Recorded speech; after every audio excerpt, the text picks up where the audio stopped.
This is A Voice, a podcast with Dr. Gillian Kayes and Jeremy Fisher. This is A Voice. Hello and welcome to This is A Voice, Season 6, Episode 16. The podcast where we get vocal about voice. I'm Jeremy Fisher. And I'm Dr. Gillian Kayes. And welcome back to our Best Bits. This is Best Bits Part 2, and we've got some really beautiful things wrapped up for you in beautiful little parcels, ready for Christmas at the end of this week. Now, this was a very interesting one, and it came about as a result of the work that we had started doing with our singing teacher accreditation, and so many people talking about feeling that they were imposters, that we thought we've got to get out there and bust this idea of imposter syndrome, unpack it, find out what it really is, and why we don't necessarily need to feel like that. And my memory is that this episode came from the article that I wrote about imposter syndrome. So it did, and actually was very popular and much talked about. So if you've got a little bit of imposter still lurking in your life, this is the one for you. Hello and welcome to This is a Voice podcast, Series 3, Episode 1 with Jeremy Fisher. And Dr. Gillian Kayes. And the topic today is imposter syndrome. I wrote an article a few weeks ago on 7 strategies to deal with imposter syndrome. And Gillian, you looked up the meaning of the word imposter. What did you find? Yes, I went on to Google, and this is the Cambridge Online Dictionary. Imposter, a person who pretends to be someone else in order to deceive others. Now, what's interesting about this is that they give an example of using the word within a sentence. And here's what they say. He felt like an imposter among all those intelligent people, as if he had no right to be there.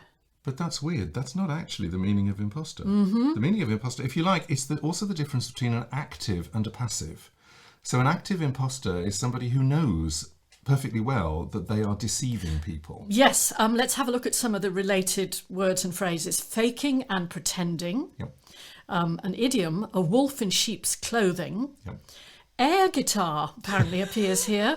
Faker, false, mountebank. I love a mountebank.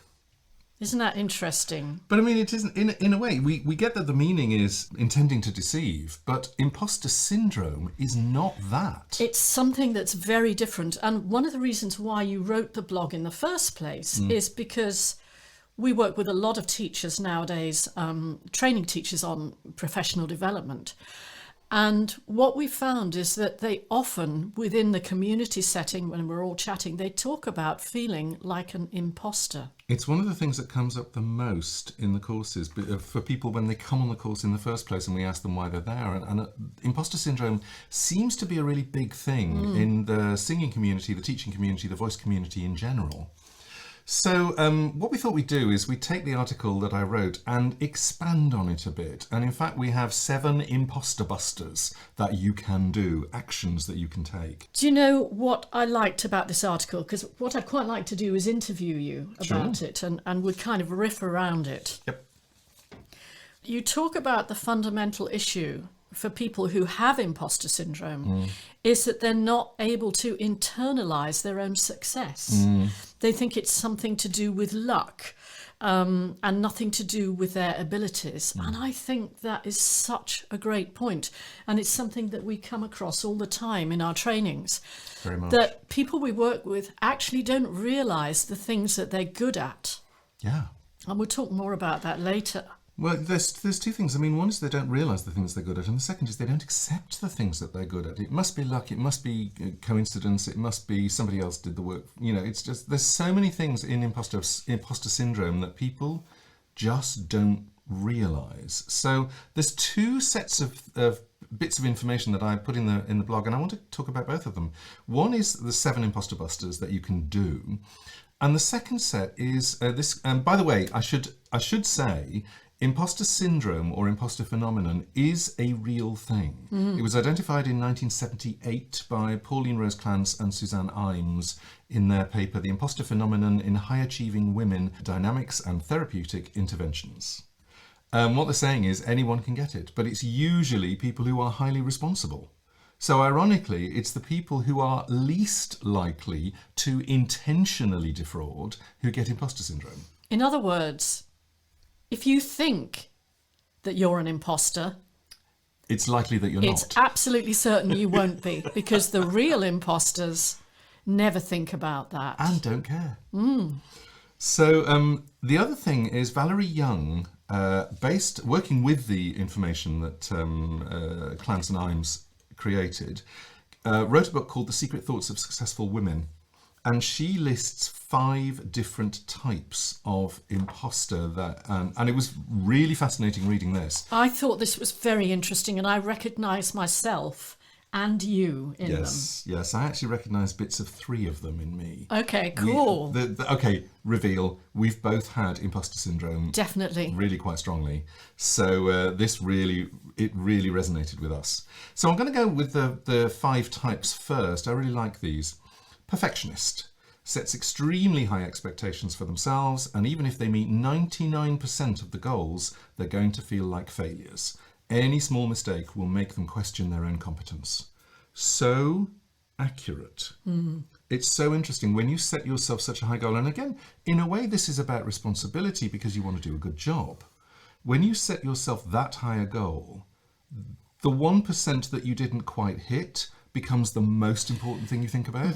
That's the thing you focus on. I have to say that was one of the things that I had performance anxiety about in my years as a performing singer. The one thing I would focus on was the mistake that I'd made.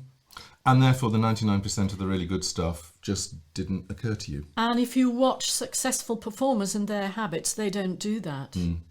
It's not that they don't care about that one mistake, but they don't do that. No, you actually acknowledge and accept what you did well first. And funnily enough, it's one of the things that we teach our teachers, which is when you are diagnosing somebody, when you have a student who walks in the room and you're hearing them for the first time, so often we go to that's wrong and that's wrong and that's wrong and that's wrong and that's wrong and I need to sort out that because that just doesn't work, and you don't go what's working, what's actually already working, what are they already doing that's good. Validate what's working. Yeah. Okay, now let's talk about the expert syndrome.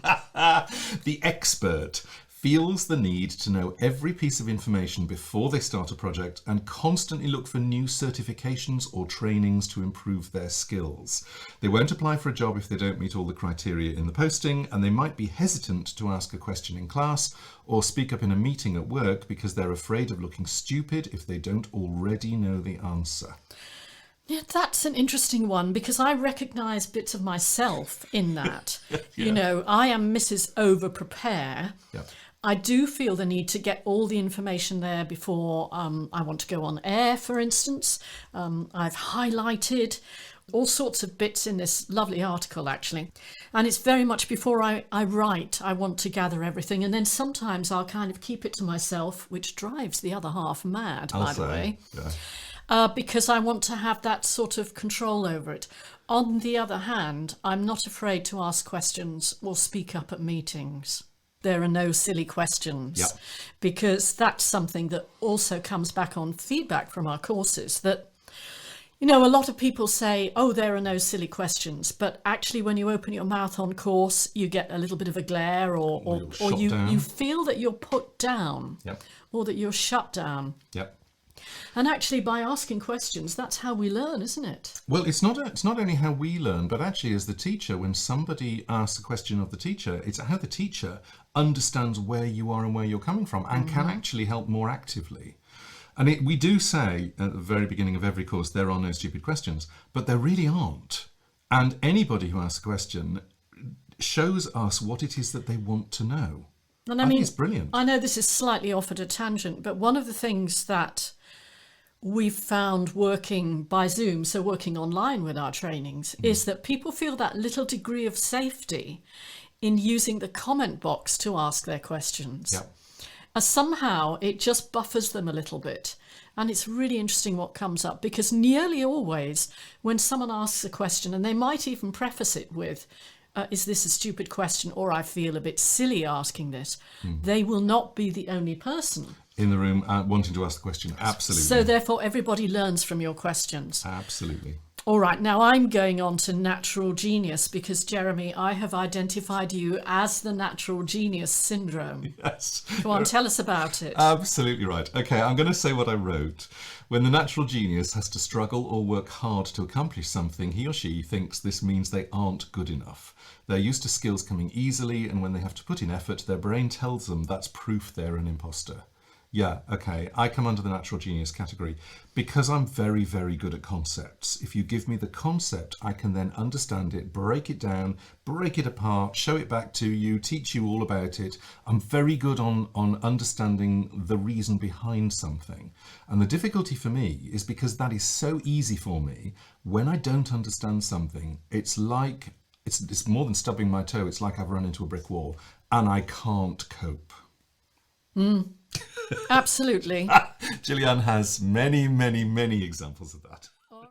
October the 8th, 2021. This is probably the episode that got the most listens. This is The Breath. Oh, what a surprise. Yeah, everybody is absolutely obsessed about breathing and singing. And the reason why we called it The Breath was because it's such a sort of iconic thing, isn't it? It's a mythical thing, the breath, the breath. And there are so many ideas around different types of breathing. And we just wanted to unpack it, not just thinking about singing, but what breathing is all about and what it means in our lives. And also different breathing patterns for different genres. And by the way, I love the breath, like it's this animal that you have to tame and it's not connected with you at all. Of course it's connected with you. Have a listen. Let's talk diaphragm. Let's talk diaphragm. Okay, so the diaphragm has a complete mind of its own. It doesn't behave in any way that it should, and it's an animal, basically. You didn't tell me you were going to say this. No, because it's all untrue. No, I've absolutely no idea where you're going with it. Hello, and welcome to This Is a Voice. The podcast where we get vocal about voice. And this is episode 3, series 3, and we're calling it The Breath. Yes, we're doing a whole podcast on breathing. And the reason we're doing it is that we are 3 months into the latest run of our accreditation programme, and we've been talking about breathing in all its formats. And there have been some amazing questions coming up from the accreditees. And not just the breath itself. In a way, that's why we kind of played with the whole idea, because there's a sort of holy grail, isn't there, where we do it in capital letters. Yep. And all the things that impact on breath flow, they're really important considerations. And those are some of the things we've been talking about pressure and flow and other stuff in our accreditation programme. So these are some of the questions that we are hoping to answer today in the podcast, and I hope you have several hours because there's quite a lot of them. Why do we need breath for singing? Breathing for phrases versus breathing for life energy. Let's talk diaphragm. How do we breathe in, abdominal release or rib raising, which is best? How do we control flow, and do we even need to? Why active and passive SOVT might help build the relationship between pressure and flow so it can happen more intuitively. Why the timing of your in-breath is important. MDs, pay attention. I'll buy that. Why the pitch you're singing might make a difference, and obviously why loudness might make a difference. Why our mantra, one size doesn't fit all, really does fit all of these questions. And as a final token thing, breath as emotion. That's going to be fun.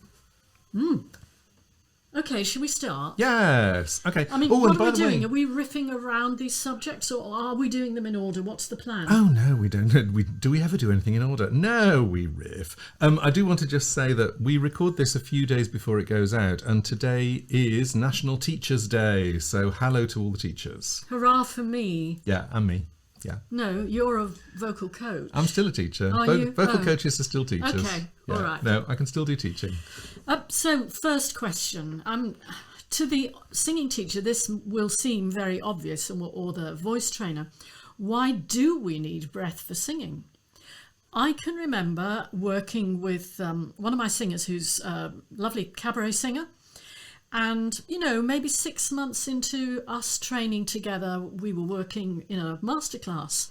And I said, look, you need more breath, you need more airflow. And she said to me, yeah, but I've still got air in my body. I've still got air in my lungs. Why do I need to take more in? Boing! That was such a realization for me. Because in fact, what happened was that sometimes her sound quality was pressed. She'd get through the phrase okay. She could sing the notes, but there was that sense of pressure. And for some reason, I had not explained that what we need if we're going to keep the vocal folds rolling, because the vocal folds only vibrate in response to the breath. Vocal folds are clever, they can close, that it's a muscular action that makes them close, but no vocal fold muscles twitch at, what have we got, even 200 times a second. No muscles twitch that fast in the body. So if we're wanting to sing A below middle C, which is around about 220 vibrations per second, it's actually happening in response to the breath. So it's the breath that keeps the vocal folds rolling in vibration. So what we needed to do in that particular situation was to encourage her to breathe earlier and to really sort of take a slightly larger breath and to feel that flow generating the sound. What was so nice about it, from what I remember, is that it really warmed the sound up. And then there's another corollary to that for lots of people who maybe are teaching beginner singers, which is they think they've got to use up all their breath before they take the next one. No, you don't. You can let go, you can go back to your residual air level, and then you can replenish for the next phrase. Oh, there's so many places we can go with this. I just want to talk about breathing for phrases versus breathing for life energy, and that was my sentence, because this sort of ties in with the story. It does link with the story really nicely. There's a very interesting one, which is, I think there's a bit of a myth, which is sort of what Gillian was saying. You take in a breath and then you use it for your singing. And if you've got a really, really long phrase, you want to eke it out. You want to just feed a tiny little stream, very fine tune your breathing. And then you wonder why things start to get a little bit shaky, because you've still got breath left in your body, very much as this person was saying. And part of the issue is that breath in your body, first of all, you are using it so that it's coming out, and therefore you're not holding it, as it were. We'll talk about that later. But the main thing is that the breath in your body, its main function is to give you life energy. So it's the oxygen exchange. The breath and to create glucose. And therefore to feed your muscles while they're working. And if you hold your breath back and you're using it very, very slowly, that doesn't prevent the air from exchanging oxygen, carbon dioxide, glucose, all of that stuff. It doesn't prevent it. It still carries on going. So actually you can still have half a lung full of air and yet need to breathe because your oxygen levels are too low. Okay, this next one is my personal favourite. I loved this episode. This is October the 10th, 2022, Consonants, Ventriloquism, Darci Lynne and Creep. Do you know what? I wasn't completely convinced about this topic. You did a great job in the podcast, and then what happened subsequently was the Creep Challenge. If you haven't seen the Creep Challenge, it is so worth doing. You discover so much about your voice. We're not going to say any more than that. Yeah. Go and have a listen. What are we doing today? Well, we're doing something unusual. There's been a lot of talk on our Singing in the Actor Facebook group about a video of Darci Lynne singing Radiohead's Creep using ventriloquism. For those of you who don't know, Darci Lynne was very, very successful in American Talent Show as a young teenage ventriloquist. Extremely good. And she did ventriloquism and singing. So, of course, the conversation has been mind absolutely blown. How is she doing it? And also something very interesting, which is about resonance, which we'll come to later. Yeah, I mean, the reason that we're interested is in 2016, I wrote the chapter of the book, This is a Voice, on ventriloquism and mimicry. And in fact, the chapter that you're seeing in the book at the moment is in fact only half what I wrote, because I wrote two entirely separate chapters, one on ventriloquism and one on mimicry. And because we wanted the book to be a certain length, we put both of those chapters together and cut them both in half. So there's many more things that I could tell you about ventriloquism, but not today. And this was one of the chapters, those of you who heard one of our earlier podcasts will remember about Jeremy sort of discussing the contract with the Wellcome Foundation and coming home and saying, we're doing the lot. And I went, what? Beatboxing? Ventriloquism? You're off your head. No, I've been dabbling in ventriloquism since I was about 8. And do you think that's because of the kind of material that you've often sung, because you've sung a lot of patter songs and you really think about how you form words? I think it was the other way around. It was because I got to be moderately good at ventriloquism, moderately good. It really helps patter song singing. It really helps strings of words and really fast lyrics where you have to get the sense across. Because in a way, the more you move your articulators, the less fast you can sing. So the more accurate the movements that you can get really small, the quicker you can sing. It's great. It's a really brilliant byproduct. So anyway, where can they find these exercises in the book? We're going to start with, the whole chapter starts on page 92, ventriloquism and mimicry. And in fact, what we're going to do is to play a little excerpt from Darci Lynne's video. She's sitting in the car, she's singing Creep by Radiohead, and she's trying it out because people don't believe that she can sing without moving her lips. So she sings it once with mouth movements, and then she sings it again with no mouth movements. And then she mixes and matches. Then she mixes and matches Very impressive. by the syllable, which is really good. And people on the Facebook group were saying, well, what's she doing? What's she doing? And I'm thinking, well, she's doing actually exercises 31, 32, 33, 34, 35, 36. I mean, she's doing pretty much everything that's in the book. And it's so, well, frankly, it's so gratifying to see somebody at that level with that skill doing exactly what I'm talking about in the book. So we're using it as an exemplar of how to put it into practice. And I'm going to challenge Jeremy to try 1 or 2 phrases. It's going to be really interesting. This is one of the few episodes that we say it's really good to watch it on YouTube, because you will be able to see whether my lips move or not. We're just going to play a little bit of Darci's singing when she's singing the opening lines of Creep without moving her lips, just so that we have something to go with. And this is a car video, so you're going to hear background noise. Yes. It's not us. And obviously we'll drop the link to the video into the show notes so you can see it yourself. When you were here before, I couldn't look you in the eyes. You're just like an angel. Your skin makes me cry.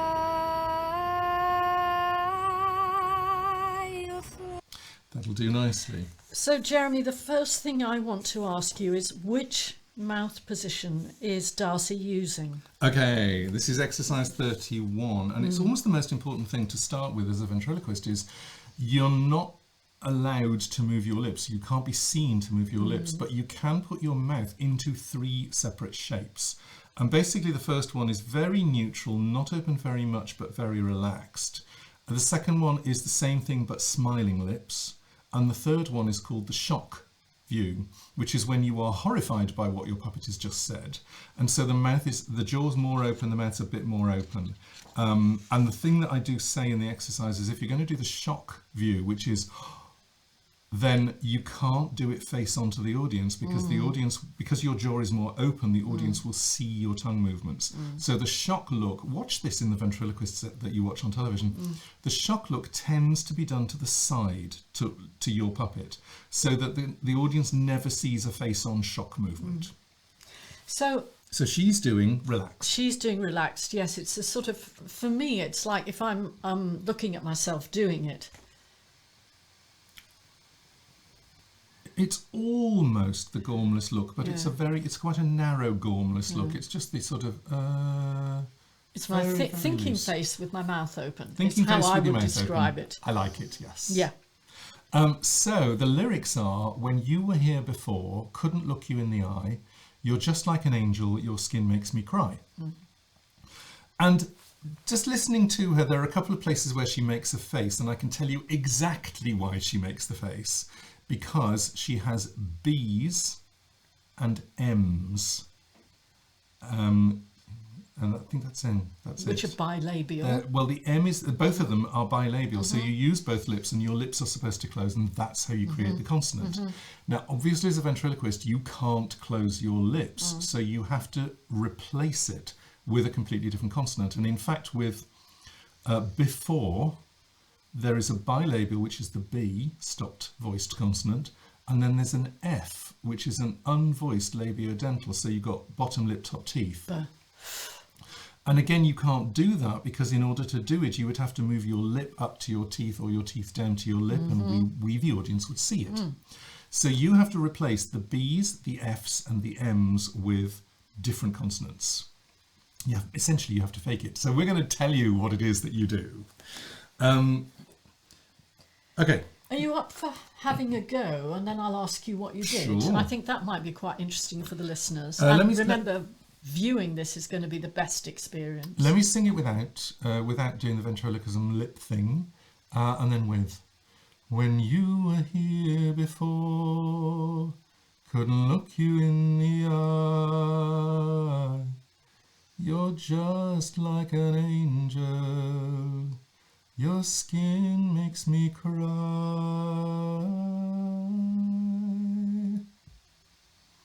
Okay, so that was without. I'm not moving that much, but you can see the movements. Right. When you were here before, couldn't look you in the eye. You're just like an angel. Your skin makes me cry.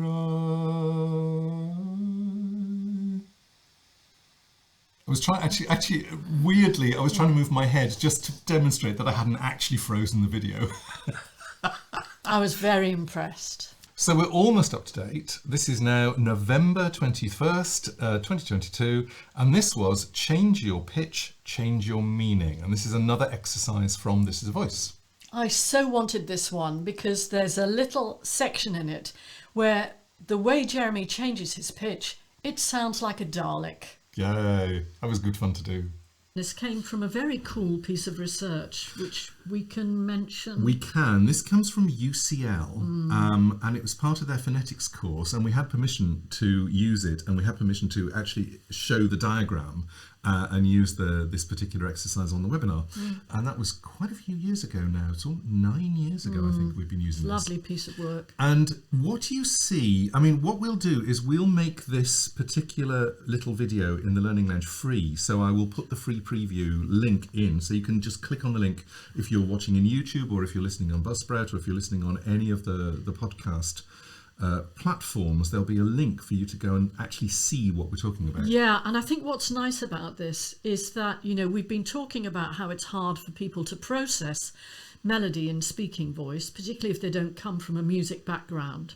They don't have that awareness. Because you've got visuals here, it's super helpful. Now, you don't have to read music to be able to see this, but I'm going to No. describe what we're seeing on the screen.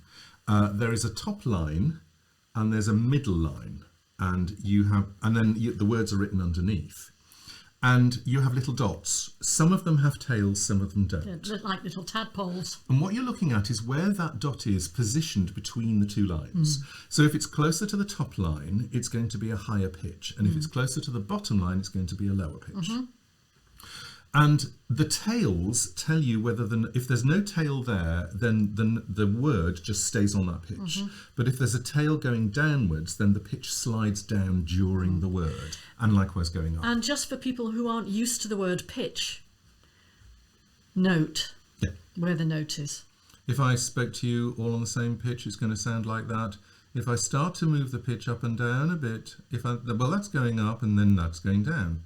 So now I can do that contour, and it's almost like I'm around a middle line, but I'm going higher and then I'm going lower and then I'm going back to the middle line. So what is so lovely about this is the sentence is no, you fool, no, you silly fool. That's the sentence. And they're taking each of those syllables and put them on a dot on this chart. So the first one is called the high fall. You start high and you come down, and it goes like this. No, you fool. No, you silly fool. Now, I am following exactly the contour that's pictured, but it has a particular emotion, or it has a particular story that you hear.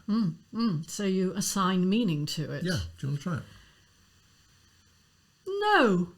No, you fool. No, you silly fool. Absolutely. And Gillian is doing exactly the same pitch contour that I'm doing. Because she has a different voice and a different personality, it has a slightly different meaning. And that says to me danger. Yes. Yeah. For God's sake, don't do it. So that's called the high fall. Okay. Now we do the low fall. Most of the words are in exactly the same place. They're close to the bottom line. But the ones that we started high and fell, they are now not close to the top line, they're right in the middle. So the general pitch will be lower for them and the fall will be smaller. So it goes like this. No, no, you fool. No, you silly fool. Oh, now the musician in me just wants to copy his pitch. No, no, you fool. No, you silly fool. Great. What's so good about this is that because it's not written as music, it's not written as rhythm. So Gillian and I can do different rhythms on this, but we have the same shape. Can I do the next one first? Yes. Otherwise, I'm just going to copy your pitch again. Yes. Now the next one, this is called the low rise. So the first note of each phrase, no, no and no, starts very close to the bottom line. There's a little tail up, so there's a bit of a slide, but then they climb slightly. Yes, okay. No. No, you fool. No, you silly fool. Very good. So each phrase climbs. No, no, you fool. No, you silly fool. Again, exactly the same wording. I'm doing pretty much the same rhythm, but it has a completely different meaning. Jeremy, can you do that again? Because I'm not hearing the L in fool. Oh, right. No, no, you fool. No, you silly fool. Actually, really interesting because an L is a pitched consonant, so you can pitch on it. It's a voiced consonant. And then the last one is my favourite. This is called the high rise. So Sounds like a pair of trousers. Yeah, I wear them. Hate low-rise trousers. Just call me Simon Cowell. Okay, so all of the notes now are further up between the two lines. So the final note of each phrase is almost touching the top line. But all the words in general are higher up. Okay, Gillian, you do it first. No, no, you fool. No, you silly fool. Very good. The reason I love this is because... Body conducting.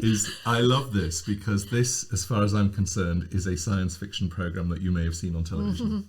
No, no, you fool. No, you silly fool. That to me sounds just like a Dalek. He I was love channeling that. his inner Dalek. Absolutely love that.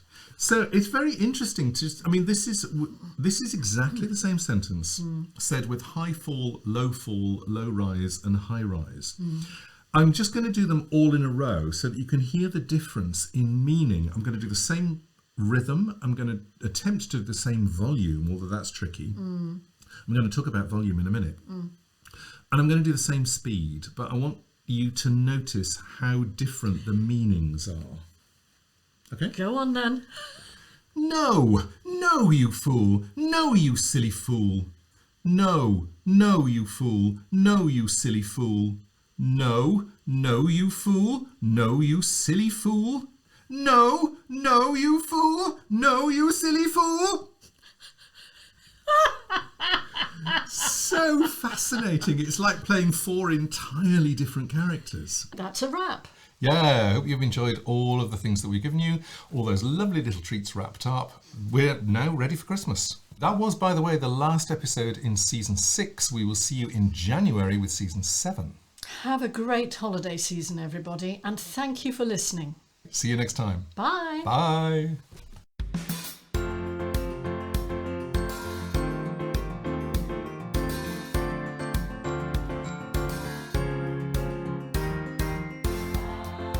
This is A Voice, a podcast with Dr. Gillian Kayes and Jeremy Fisher.